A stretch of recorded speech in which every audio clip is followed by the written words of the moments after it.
El patriarcado no solo oprime a las mujeres, oprime también a los hombres.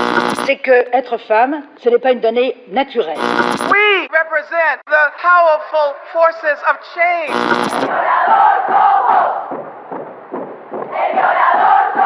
Não serei interrompida, não aturarei de um cidadão que vem aqui e não sabe ouvir a posição de uma mulher eleita.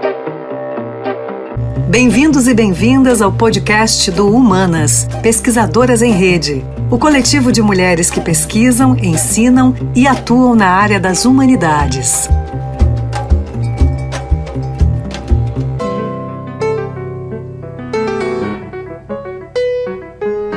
Quando pensamos no sujeito que escreve a história, naturalmente nos vem a imagem de um homem branco.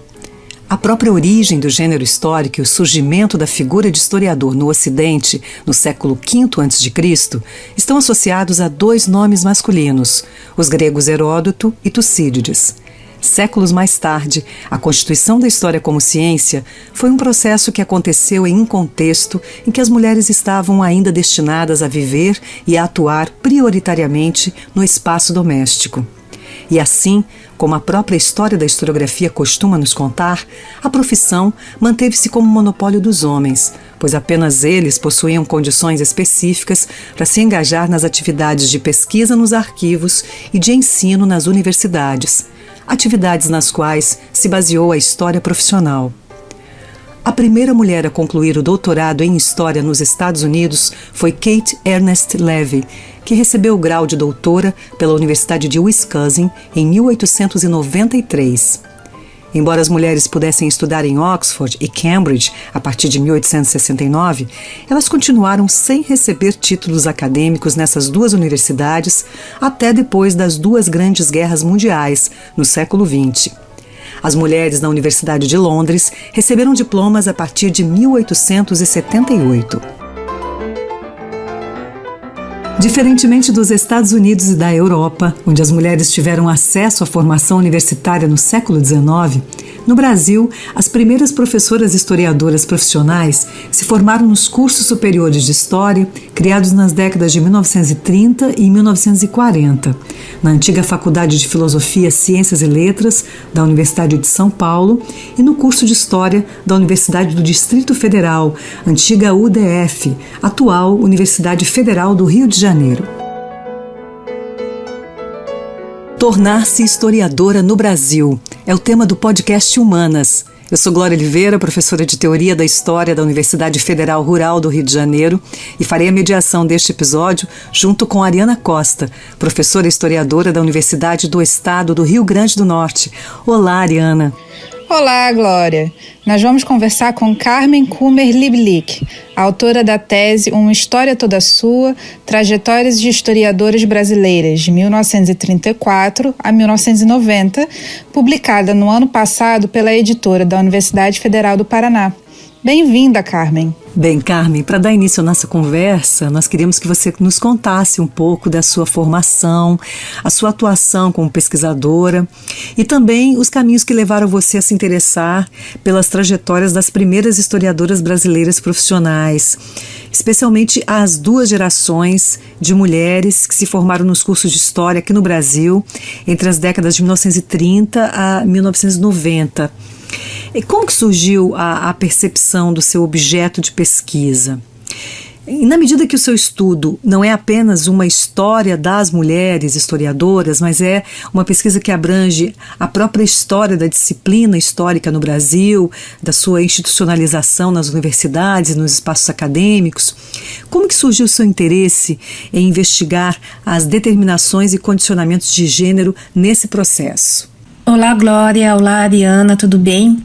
Primeiramente, eu gostaria de agradecer ao convite de vocês para participar do podcast Humanas e principalmente por ter um espaço para compartilhar um pouco sobre a minha experiência de pesquisa que problematizou a profissionalização de historiadoras brasileiras no interior de uma perspectiva de gênero. Bem, eu sou formada em História pela Universidade Federal do Paraná e fiz mestrado e doutorado também em História nessa mesma instituição. E eu também sou formada em Química Ambiental pela Universidade Tecnológica Federal do Paraná, o TFPR, né? Mas eu nunca atuei nessa área, pois sempre me dediquei ao ensino de história.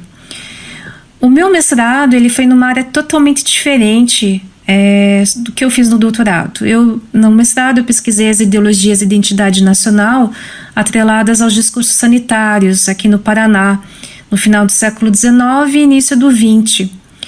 E foi somente depois do mestrado que eu comecei a me interessar realmente pelos estudos de gênero, pela teoria, historiografia, quando eu daí fui finalmente convidada pela minha orientadora, a professora doutora Ana Paula Vosni Martins, a participar de uma disciplina isolada, né, de um semestre na Federal do Paraná, sobre a historiografia da história das mulheres e também as teorias de gênero, né, dos estudos de gênero. E nessa disciplina eu tive contato pela primeira vez com um livro da historiadora americana Bonnie Smith, que se chama Gênero e História, Homens, Mulheres e a Prática Histórica. É um livro que me marcou muito e me motivou realmente a investigar a vida, as vidas, né, e as trajetórias profissionais de historiadoras brasileiras. Eu me lembro bem que no início, né, desse projeto eu tive um trabalho muito árduo para conseguir delimitar bem quem eu iria estudar, ou seja, quantas historiadoras, se seriam uma ou só um grupo de alguma instituição de ensino. Também tive dificuldades para demarcar gerações, eu trabalharia com 1, 2 gerações. E eu me lembro bem que eu tive um forte estímulo da minha orientadora a trabalhar essa questão em âmbito nacional, né? Não considerar apenas 1 ou 2 historiadoras de uma determinada instituição de ensino, e também a incluir nesse estudo mais de uma geração, para a gente investigar então as diferenças, as semelhanças, as continuidades do devir das trajetórias profissionais das mesmas. Carmen, eu acho que esse livro da Bonnie Smith, ele era um dos livros que precisava ser incorporado com urgência e com mais frequência nos nossos programas de disciplina, como História da Historiografia e Teoria da História também. E aí, vamos falar um pouco de metodologia. Por exemplo, uma das contribuições que o campo da história das relações de gênero trouxe para a historiografia foi a utilização de fontes que dessem conta dos espaços onde mulheres circulavam, se expressavam, como cartas e diários, onde há espaço para relatos pessoais e íntimos. E a tua tese recorre principalmente a entrevistas que fazem isso. Queríamos que você nos contasse como a metodologia da história oral e o material surgido dessas entrevistas e dos relatos de memória das historiadoras e também dos historiadores, né, porque você também entrevista homens, lhe ajudaram a perceber as dinâmicas estruturais das relações de gênero na profissionalização dessas 2 gerações com as quais você trabalha. Pois então, Ariana, a metodologia da história oral, ela se utiliza então de entrevistas, né, orais com os depoentes. E no meu caso, na minha pesquisa, eu estruturei um conjunto de perguntas, em torno de 30 a 40 perguntas, que estivessem relacionadas à história de vida. Ou seja, eu perguntei inicialmente para os meus depoentes, as minhas depoentes, onde que elas nasceram, em que ano, como que eram as relações familiares, com que os pais trabalhavam, como que era a escola, a sociabilidade, os espaços onde elas circulavam quando eram pequenas. E essas perguntas, elas iam, né, gradativamente acompanhando a história de vida até, né, o momento em que essas professoras e professores se aposentaram. Então, quando a gente utiliza o método História de Vida, nós nos preocupamos né, no caso da minha pesquisa, tanto com a vida pessoal dessas historiadoras e historiadores, quanto também depois, né, posteriormente, com a vida profissional, como que eram as dinâmicas profissionais dentro das instituições de ensino, como que também eram as relações delas com a pesquisa histórica, como que elas se constituíram como pesquisadoras no campo da história. Esse tipo de método, né, da história de vida é um pouco diferente quando um historiador, historiadora da história oral utiliza a história temática, ou seja, questiona-se ao seu depoente somente um tema específico, né, não se preocupando muito com detalhes da sua biografia, da sua história de vida. No meu caso, achei importante considerar então essa estrutura da história de vida para a gente poder pensar também como que as relações profissionais e pessoais eram intercambiáveis, como que uma impactava na outra. E isso a gente pôde considerar muito no final da minha pesquisa, quando eu percebi que no caso das mulheres, especificamente, mas no caso delas, as histórias de vida, ou seja, as relações com seus familiares, futuramente também seus casamentos e as suas relações com os filhos, como que elas gestaram, né, a maternidade, impactaram profundamente as suas relações, as suas constituições profissionais como historiadoras. Então, concluindo, né, as relações de gênero foram bem pontuadas, bem marcadas, né, em detrimento de, vou dar um exemplo, né, a maternidade, ela prejudicou, não, ela, acho que a melhor palavra a ser usada é que ela prorrogou, digamos assim, muitos dos saltos que essas mulheres deram na academia, ou seja, fizeram doutorado mais tarde, ou demoraram mais para concluir o doutorado, se a gente comparar com o ritmo, né, acadêmico dos homens historiadores. Nas relações profissionais também, porque já me relataram, né, algumas historiadoras o tanto que elas tiveram que evitar de ir a congressos, ou então sair mesmo durante as aulas nas universidades para atender alguma demanda dos filhos, né? Então são detalhes que a academia não, num primeiro momento, não se preocupou muito em assumir essas condições. E por isso que foi uma das preocupações que eu procurei trazer nessa minha pesquisa.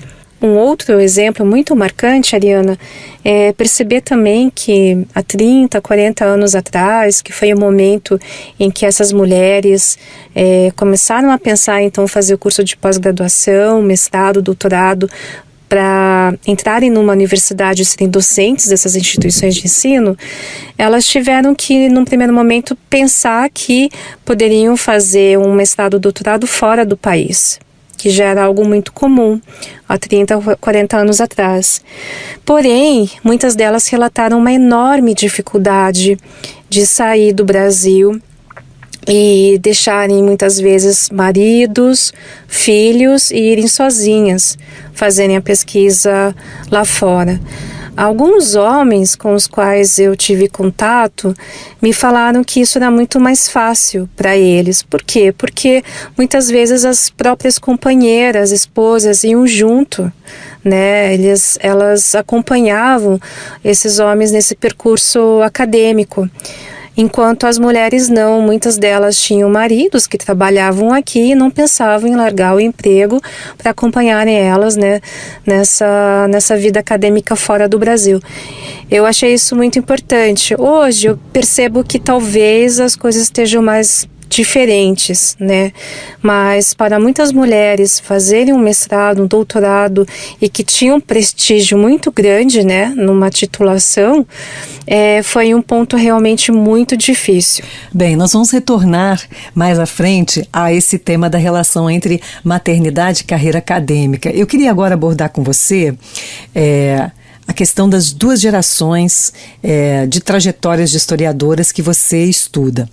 Na primeira geração, que é aquela entre 1934 e 1970, nós temos aí a figura da Alice Canabrava, né, uma historiadora hoje canônica, e que no ano de 46, mesmo tendo um desempenho comprovadamente superior nas provas para o concurso, para a cátedra de História da Civilização Americana, ela teve as notas mais altas, enfim, ela teve o seu nome recusado, né, por conta de uma visão que prevalecia naquele momento, que inclusive era uma visão que considerava que mulheres ocupando cátedras universitárias não era uma coisa séria, quer dizer, uma visão muito misógina, muito sexista. Entre aquela primeira geração, quer dizer, a geração das chamadas pioneiras, né, como a própria Canabrava e a Olga Pantaleão, e a segunda geração, que você demarca entre 1971 e 1990, que seria aí até uma geração mais numerosa, né? Temos aí, inclusive nessa geração, temos professoras e pesquisadoras que ainda estão atuando na academia. Entre uma e outra, a gente tem dois contextos, inclusive relacionados à educação aqui no Brasil, muito diferenciados, né? Quer dizer, nós temos aí, entre uma geração e outra, a gente pode até contabilizar os efeitos da reforma universitária de 68, né? O fim do sistema de cátedras, a própria criação dos cursos de pós-graduação.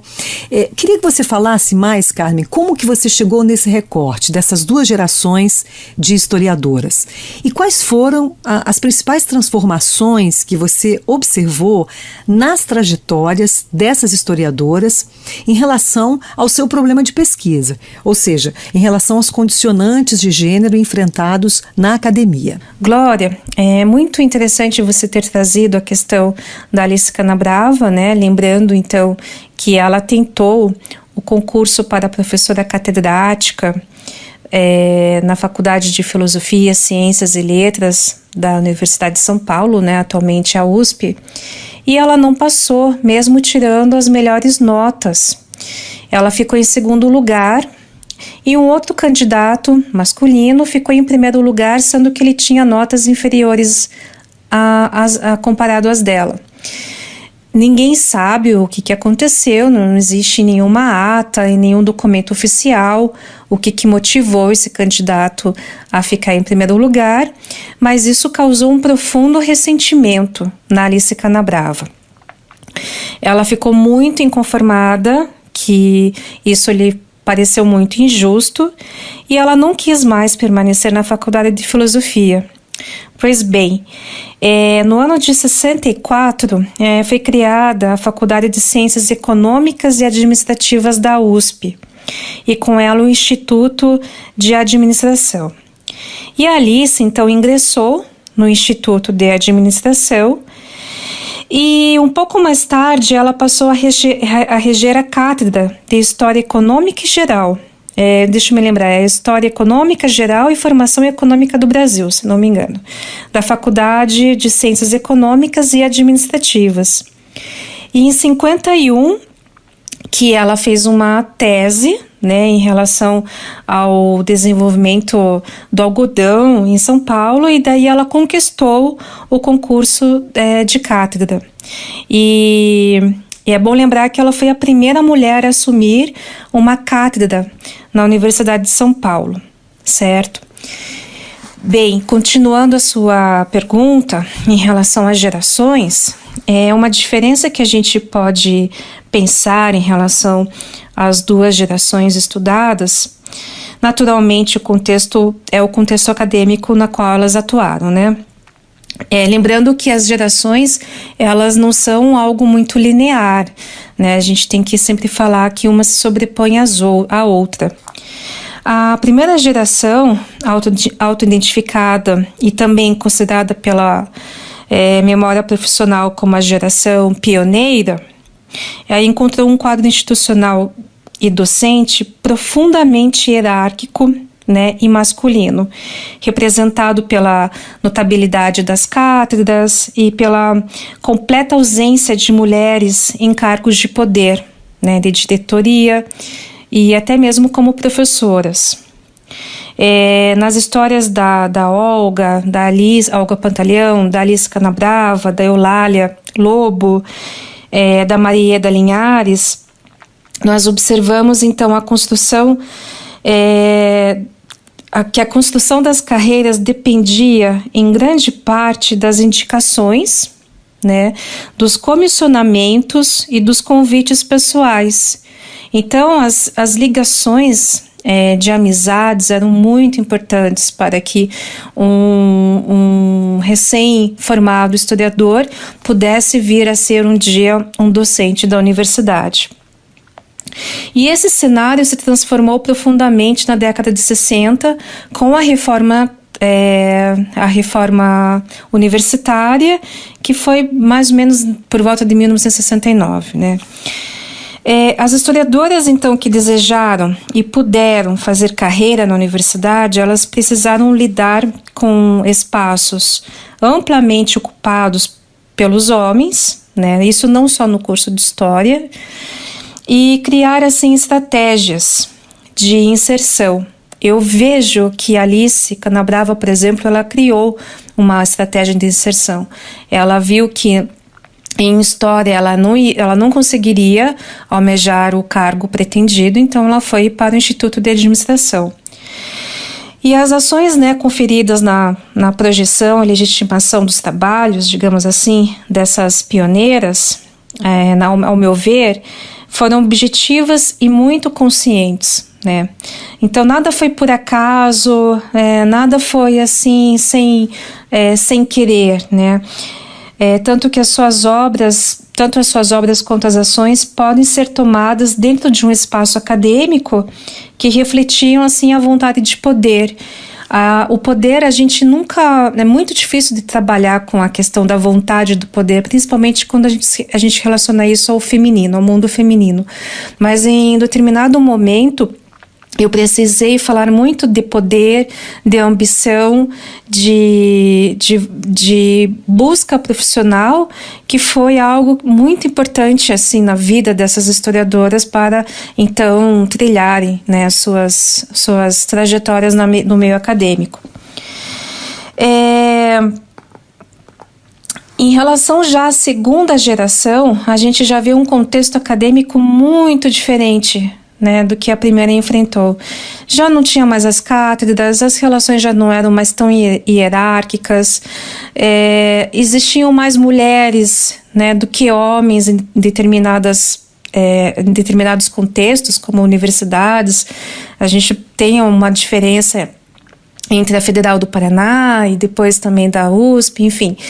Mas o que assim eu identifiquei como diferente é que as mulheres que conseguiram entrar também na vida acadêmica como professoras, elas se basearam também, elas se utilizaram dos contextos de filiação, de redes de amizade, de redes de sociabilidade, para conseguirem também se colocarem dentro desse espaço, né, institucional.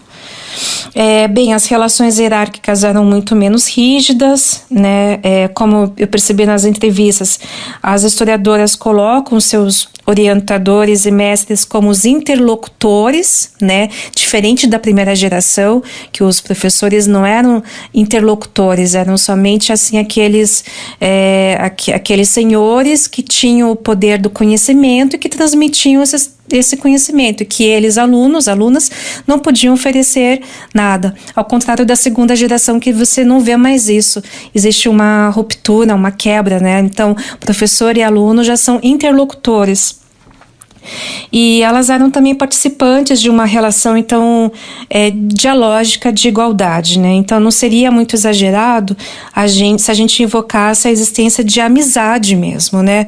Bem consolidada entre aquelas pessoas. Nas minhas entrevistas eu pude ver isso com muita frequência, dessas historiadoras falarem que teceram amizades profundas, duradouras com seus orientadores, com seus professores, e que permaneceram durante muito tempo, algo que não ocorria, né, já na geração pioneira.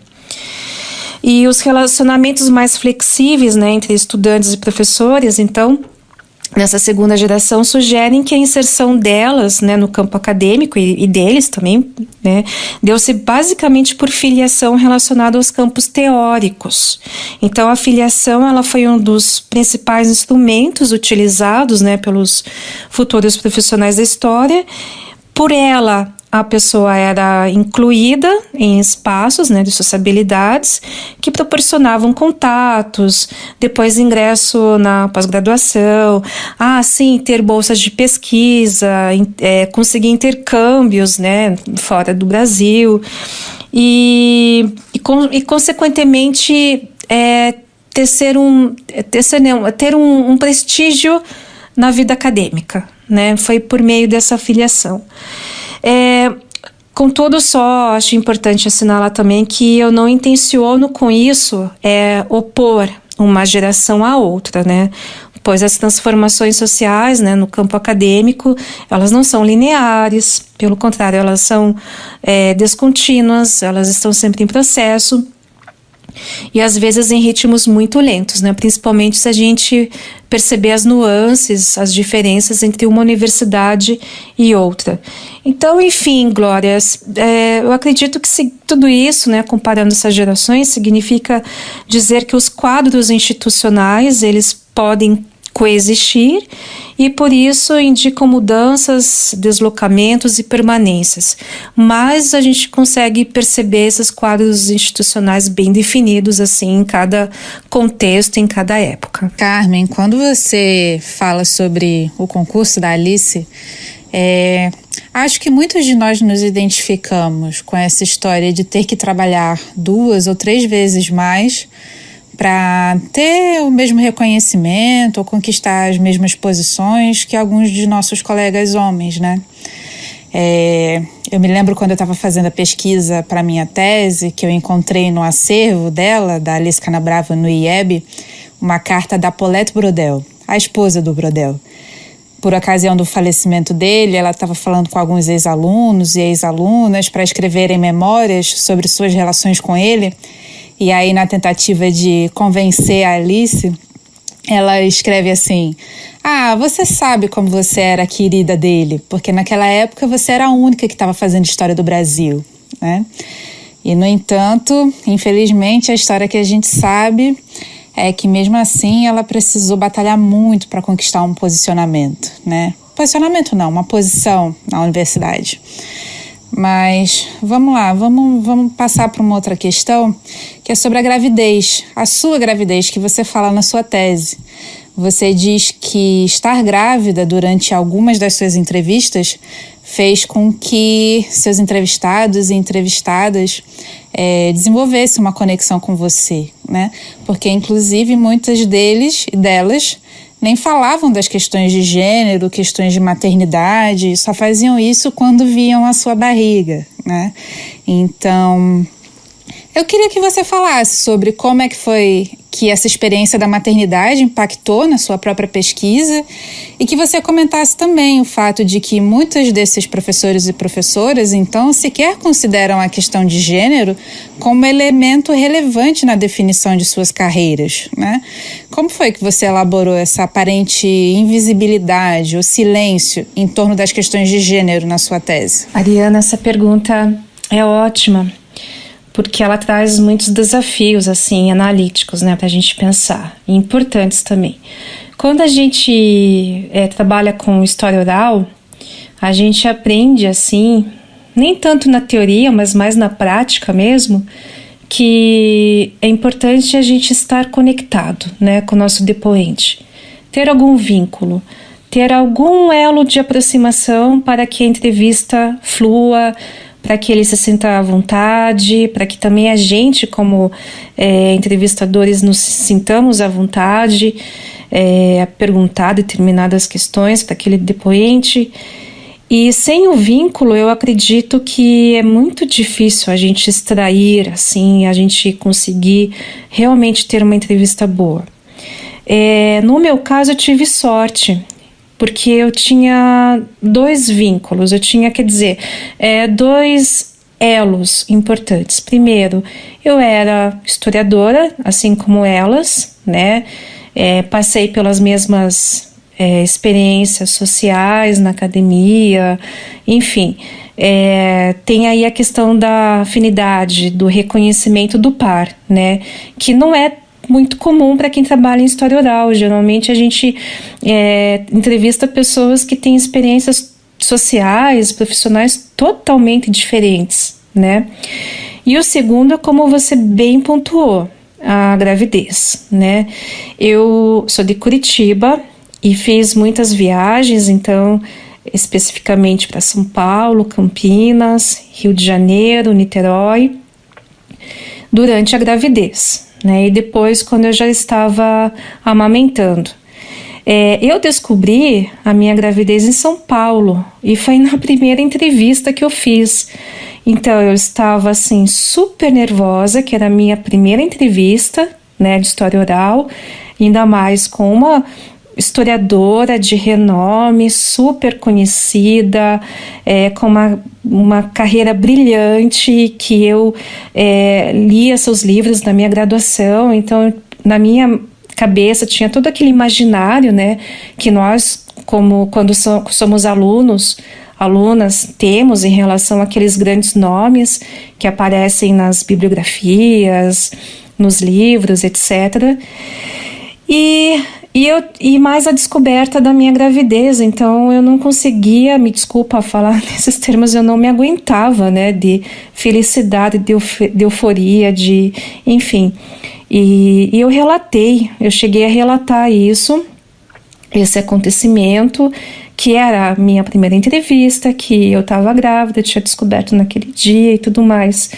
E como foi boa a entrevista, como deu tudo certo, e eu percebi que esse elo que a gente faz no início de uma entrevista é muito importante. Até não só na entrevista, mas em todo o processo que é desencadeado, né, na história oral, que a gente tem que transcrever, mandar para o depoente, para ele ler, para ele ver se está tudo ok, se ele gostaria de acrescentar ou retirar alguma informação, né? Então, o contato com elas ainda aconteceu depois da entrevista. Eu acredito sim que isso facilitou bastante, então, e principalmente, Ariana, na questão delas pensarem a própria trajetória, porque assim, é muito comum que essas historiadoras já tivessem dado muitas entrevistas sobre suas trajetórias profissionais, principalmente em revistas científicas, ou então que elas já escreveram memórias, principalmente no fim quando se aproxima a aposentadoria, que elas fazem aqueles memorandos e tudo mais. Então elas sempre escrevem naquele tom totalmente acadêmico, né?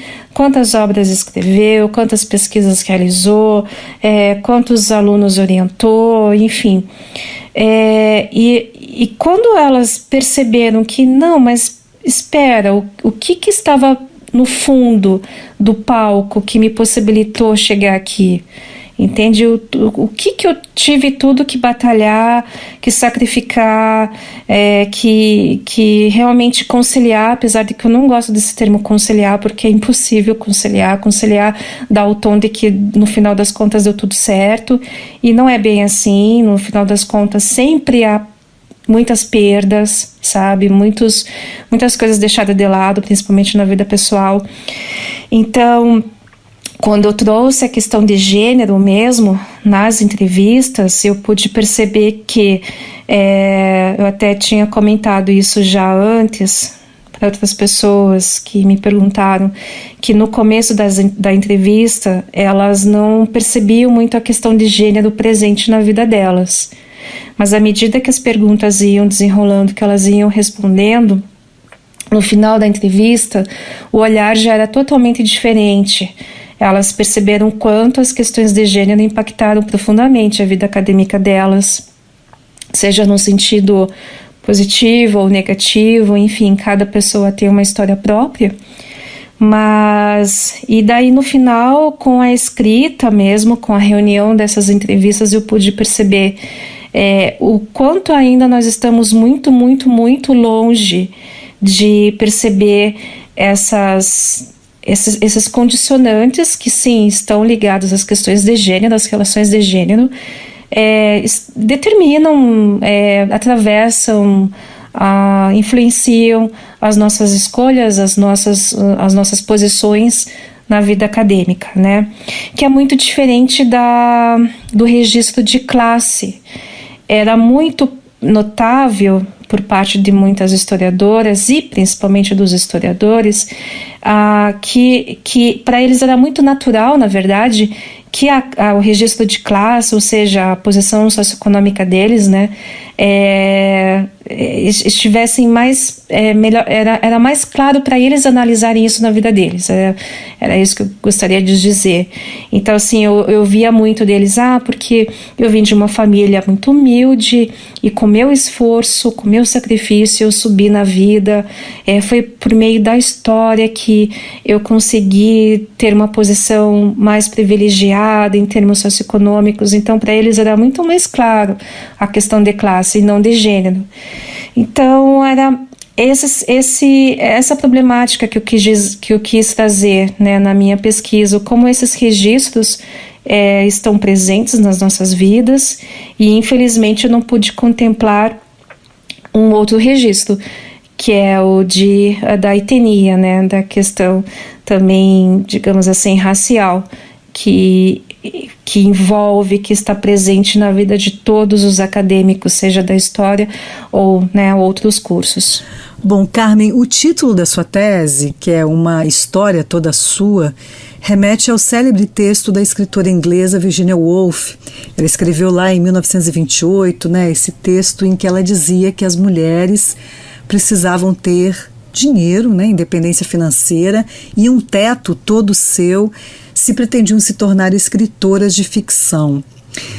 Se nós fôssemos parafrasear a Virginia Woolf, nós poderíamos até mesmo perguntar, né, do que precisam ou do que precisaram em termos de condições materiais e sociais, né, essas mulheres que você investigou para se formar, ingressar e construir suas carreiras de professoras e historiadoras. Queria que você comentasse especificamente duas trajetórias que você compara na sua tese, que é a trajetória da Maria Ieda Linhares e da Eulália Lobo. Pois bem, a Maria Ieda Leite Linhares, ela nasceu em Fortaleza em 1921.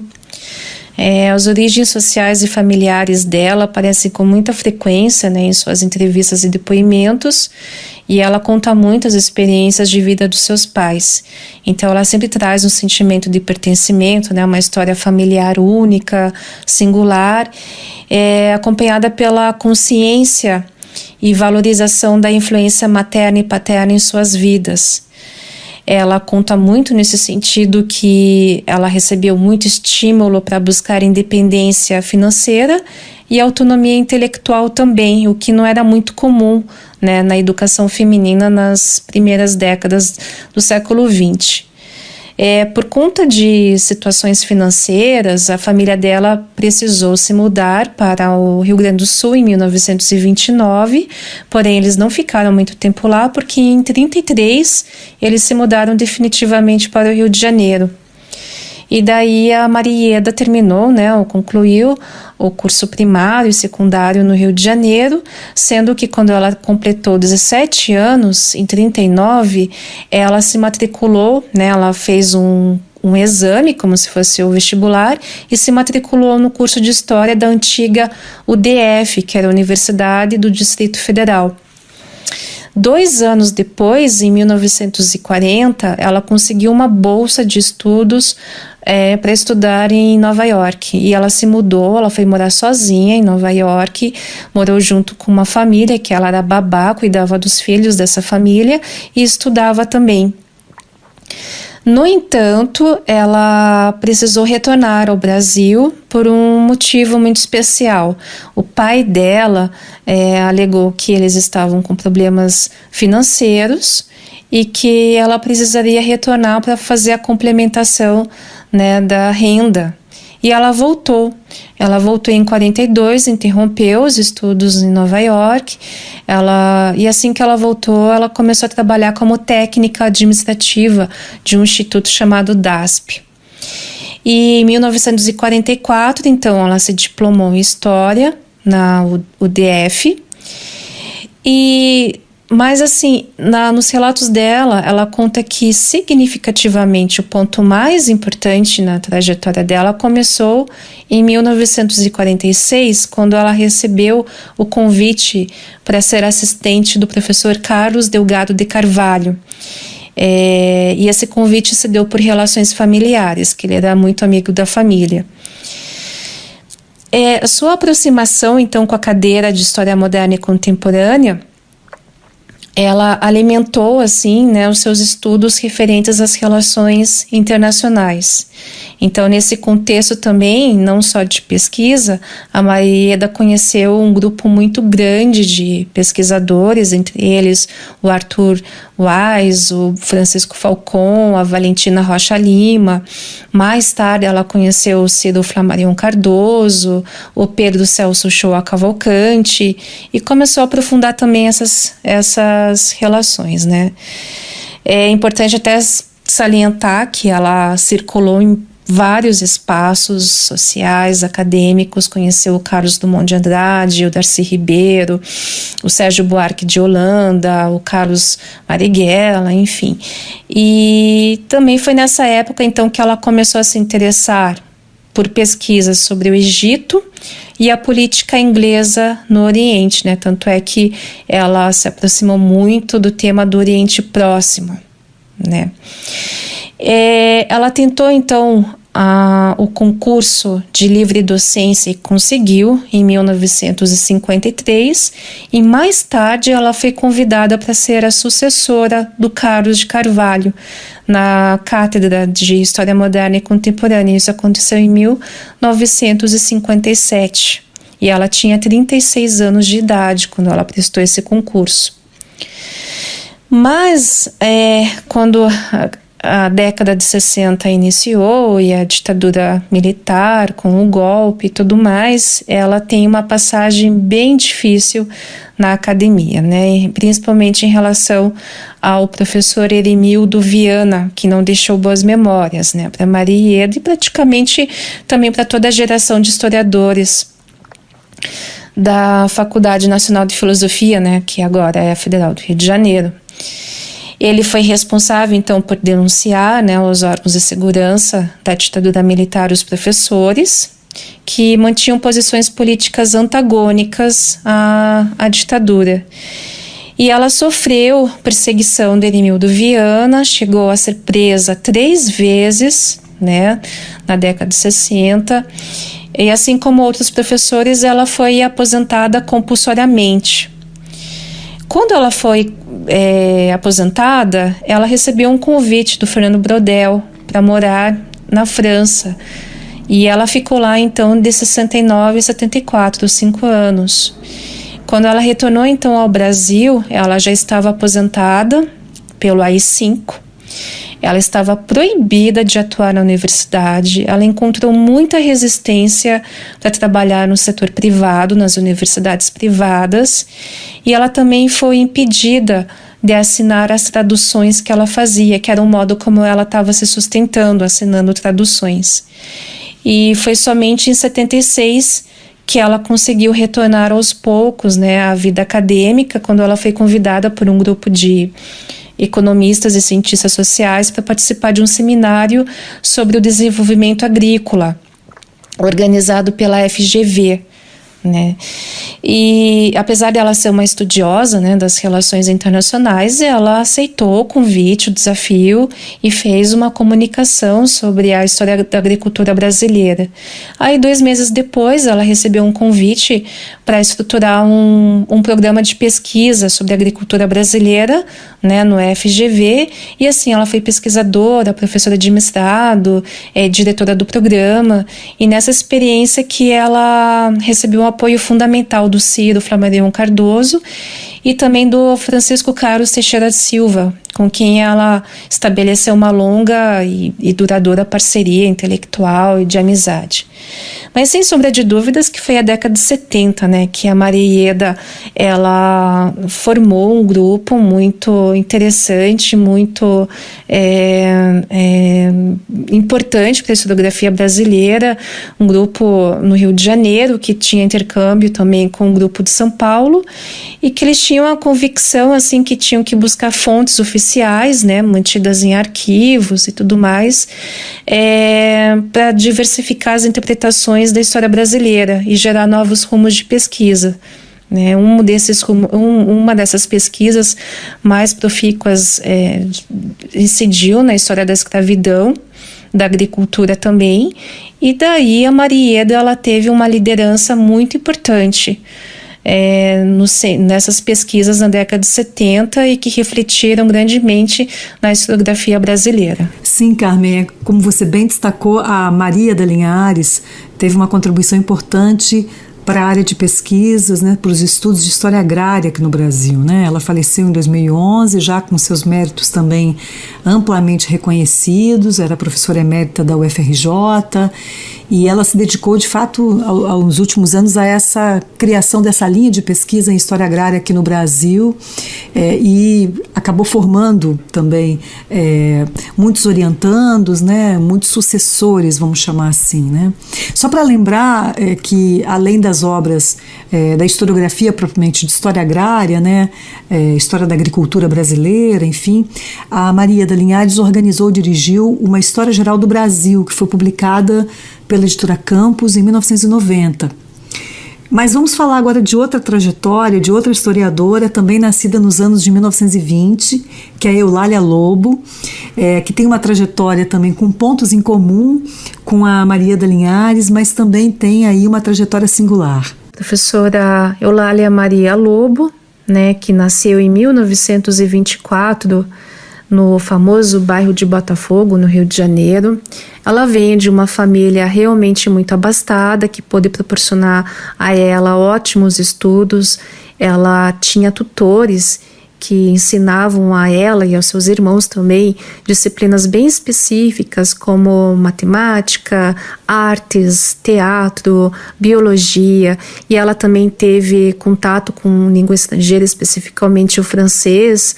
Então, quando ela já estava na universidade, ela dominava o francês, o que foi um pré-requisito muito importante na sua trajetória acadêmica.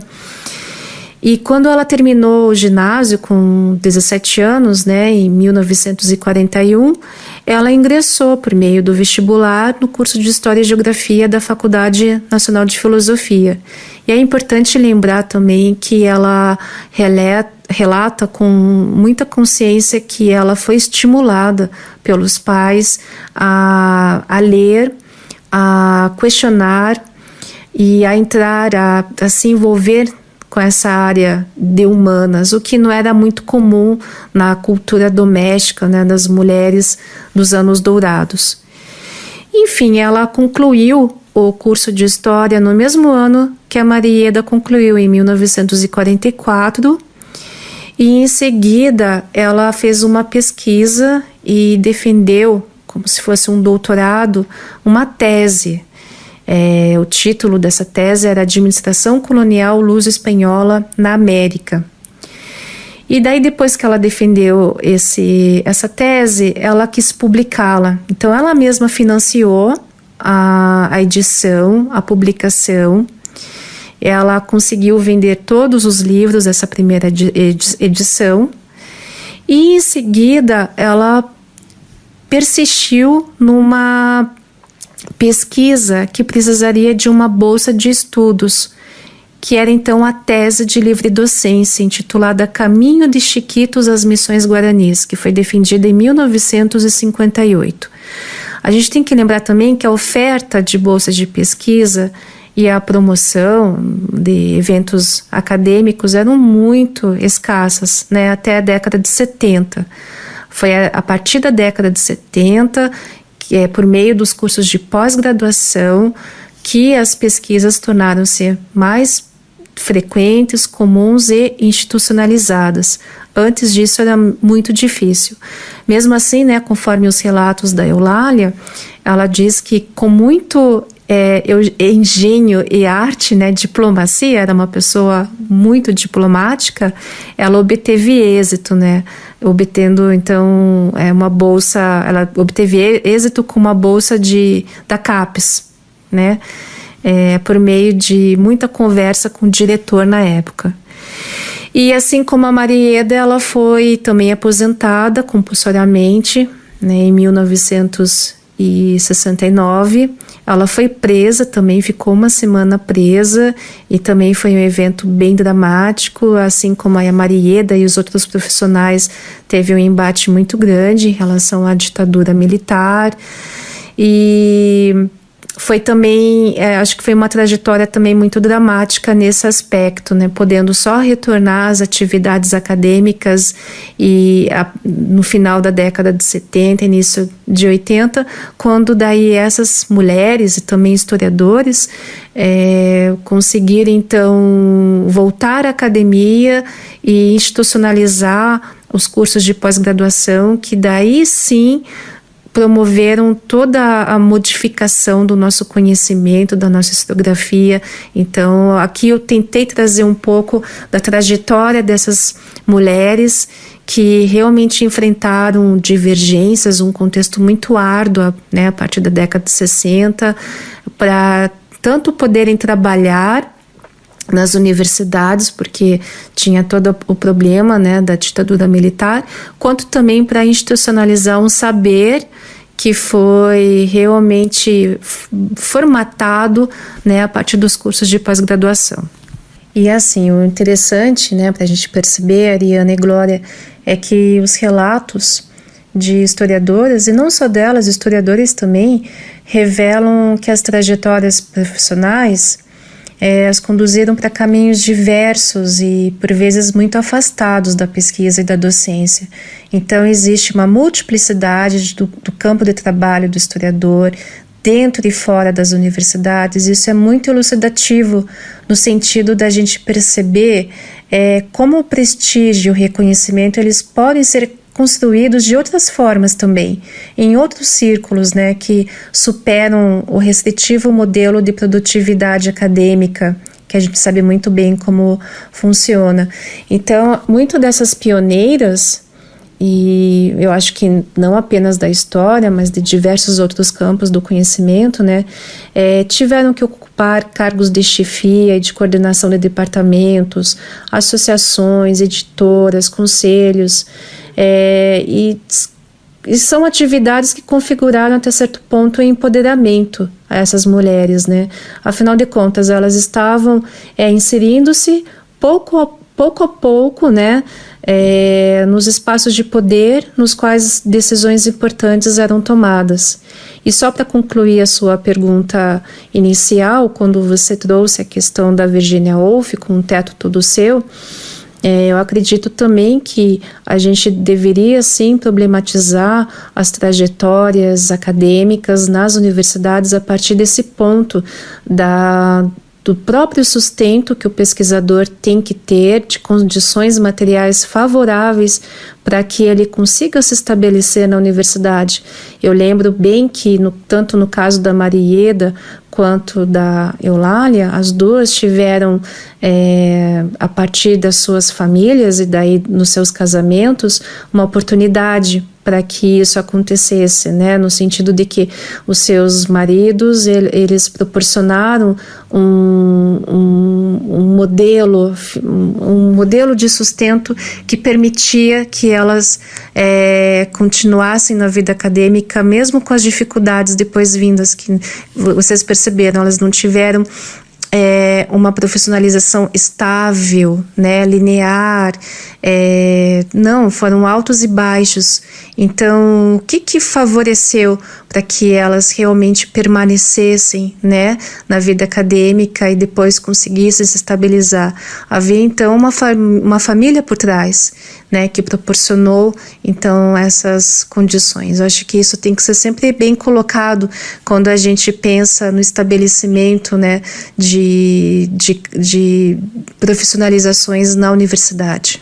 Carmen, quando você fala das condições materiais que essas mulheres tiveram ou precisaram buscar, né, para conseguir consolidar suas carreiras, inclusive falando também de apoio emocional de seus parceiros, de suas famílias, a gente não pode deixar de pensar também nas muitas condições pelas quais nosso alunado, nossas alunas também, né, passam hoje, porque principalmente com o avanço das políticas afirmativas de acesso ao ensino superior, desde pelo menos 2003 a gente pode perceber uma maior inclusão e diversidade no perfil das pessoas formadas em História e também daqueles que seguem a carreira acadêmica.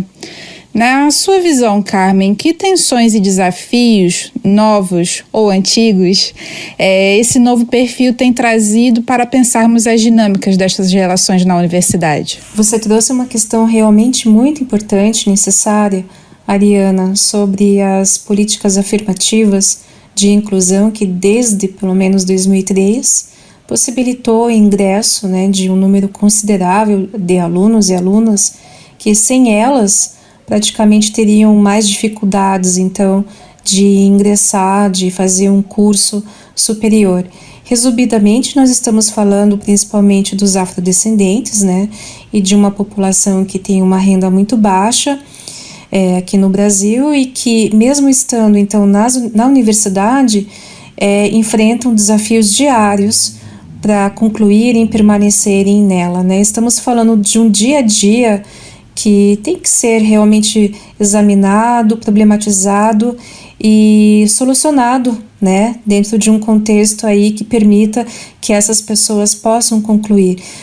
Trata-se então de pensarmos em transporte, meios de transporte, alimentação, né, recursos para se alimentarem, recursos para a compra de material bibliográfico, xerox, livros, que muitas vezes são condições que impedem que essas pessoas consigam então terminar e concluir. O outro agravante também é a necessidade de trabalho, né? Conhecemos uma realidade em que essas pessoas precisam, né, se sustentar, precisam ter o seu ganha-pão no dia a dia e ainda assim fazer um curso. Essa dupla jornada, às vezes tripla, porque muitas vezes já tem uma família, já são pais, já são mães, é realmente um desafio e tanto para que essas pessoas possam concluir, né, a graduação e também fazer depois uma pós-graduação. Então, eu acredito que, sim, essas políticas afirmativas, elas têm um componente fundamental para a inclusão dessas pessoas no ambiente universitário e também para a própria universidade, né, porque a universidade recebe, então, um grupo mais plural, e esse grupo traz questões que são muito pertinentes para a reflexão da sociedade. Então eu vejo também que a universidade ganha bastante com a entrada dessas pessoas, novos temas, novos desafios, novas experiências sociais, culturais também são incorporadas pela universidade à medida que elas estão incorporando esses grupos, né, no seu dia a dia. A questão étnica, né, me foi também muito presente, mas eu não preferi não enveredar por esse caminho pelo número de fontes mesmo, né? Eu tinha um número muito escasso de fontes, de uma qualidade de fonte que poderia me permitir uma análise maior. Mas eu acho que atualmente a gente tem muitas perguntas que podem ser colocadas, é um desafio enorme. Então, para futuros pesquisadores que pretendem estudar o espaço universitário com suas relações, né, entre alunos e professores, as suas relações, como se configuram essas relações do ponto de vista racial, de gênero, de classe, enfim, são muitas perguntas ainda para serem feitas. E ainda para complementar essa pergunta, né, eu estava pensando assim que na minha tese eu tratei de historiadoras e historiadores que se graduaram em História, ingressaram na universidade e permaneceram nela como professores e pesquisadores, né? Eu acho que seria realmente interessante pensar nas pessoas que se graduaram, realizaram pós-graduação, isso não só em História, em vários dos cursos, né, que as universidades abrigam, mas que não conseguem ou não podem se inserirem, né, profissionalmente nos espaços universitários, que é uma realidade muito comum, muito persistente. Então, ao dar voz a essas pessoas, a gente pode questionar quais os fatores, quais são os reais fatores que estão relacionados, né, a possíveis dificuldades enfrentadas por aqueles que, como diz o Norbert Elias, né, não conseguem se estabelecer, né? Então, eu acho que o recorte geracional deve ser sempre articulado a essa análise, né, devido às diferenças também históricas inerentes aos campos acadêmicos, que sempre estão em Constituição, né, não é algo fixo, e também as dimensões de gênero, classe, raça e aos fatores condizentes à vida pessoal, familiar, financeira, eles devem ser tomados como fio condutores inicialmente, né, numa pesquisa assim. É claro que outros registros sempre podem vir também a partir de análises como essa. Então, eu acrescento ainda que no caso da história, a gente também tem que questionar o funcionamento das regras de campo, né, do nosso curso, da operação historiográfica que está sempre em processo. Seria muito interessante talvez investigar as exigências, né, que acabam estabelecendo entre quem fica, quem entra e quem fica de fora, né. Então eu coloco assim uma coisa bem para reflexão mesmo, né? Até que ponto visões de mundo, orientações políticas, posições filosóficas podem fazer diferença, né, nesse mundo que sempre se autoafirmou como neutro e imparcial, né? Fora isso, o quanto também as relações interpessoais, elas impactam também profundamente entre quem fica, no que diz respeito a quem fica dentro e quem fica fora. São muitos os caminhos ainda investigativos, né? Acho que tem bastante aí perguntas a gente fazer. Sem dúvida, Carmen. O seu trabalho é importante destacar que no estudo dessas trajetórias, dessas historiadoras, dessas mulheres, você também contemplou e fez entrevistas com historiadores, né? Historiadores homens, né? Sempre numa perspectiva de pensar esses condicionamentos de gênero numa abordagem relacional, e a contribuição do seu trabalho é muito importante nesse sentido. Nós queríamos recomendar, portanto, a leitura do texto integral da tese, né? A tese foi publicada no ano passado pela editora da Universidade Federal do Paraná, e o título é Uma História Toda Sua, Trajetórias de Historiadoras Brasileiras 1934-1990. E, para encerrar, nós gostaríamos que você indicasse, né, evidentemente além da sua tese, que você indicasse outras leituras ou referências bibliográficas para quem tem interesse no tema da sua pesquisa. A gente aproveita para agradecer a você também, a se disponibilizar, a conversar conosco para esse podcast do Humanas. Em relação à bibliografia, Glória, nós temos uma quantidade interessante de estudos publicados especificamente na área da antropologia e da sociologia. Os pesquisadores dessas áreas saíram um pouco na frente, né, se a gente comparar com os estudos históricos, quando se pensa então a relação das mulheres com a universidade. No final da década de 90, especificamente em 1997, foi defendida uma tese da Maria Helena Trigo, que se chama Espaços e Tempos Vividos, estudo sobre os códigos de sociabilidade e relações de gênero na Faculdade de Filosofia da USP, né? Depois foi lançado um livro também chamado Mulheres na USP, Horizontes que se Abrem, da Eva Altman Bley e da Alice Lang. E depois temos também uma dissertação de mestrado muito interessante, que também foi feita aqui no Paraná, da Fernanda Azeredo, que se chama Pântanos de Relações e Colchões de Cumplicidade, Academia e Conjugalidade na Perspectiva de 4 Mulheres Intelectuais. Já em relação, né, ao campo histórico, temos a tese da Daiane Machado, que foi defendida em 2016 que ela então estuda a trajetória da Cecília Westphalen, que se chama Por uma Ciência Histórica, o percurso intelectual de Cecília Westphalen, 1950-1998. Temos também uma outra tese do Diogo da Silva Ruiz, que se chama Institucionalização do Ensino Universitário de História na Faculdade de Filosofia, Ciências e Letras da Universidade de São Paulo entre 1934 e 1956. E eu acredito que são teses relevantes no sentido da gente pensar na institucionalização dos cursos de História e, no caso da Daiane Machado, como que uma mulher, e ela escolhe, né, a Cecília Westphalen, se projetou nesse espaço. Mas, e para fechar, então, né, concluir, um trabalho de grande importância para a gente pensar a questão da mulher e o trabalho na universidade é da Silméria Santos. Ela publicou em 2015 um livro chamado Trabalho Docente, Família e Vida Pessoal. Permanências, deslocamentos e mudanças contemporâneas.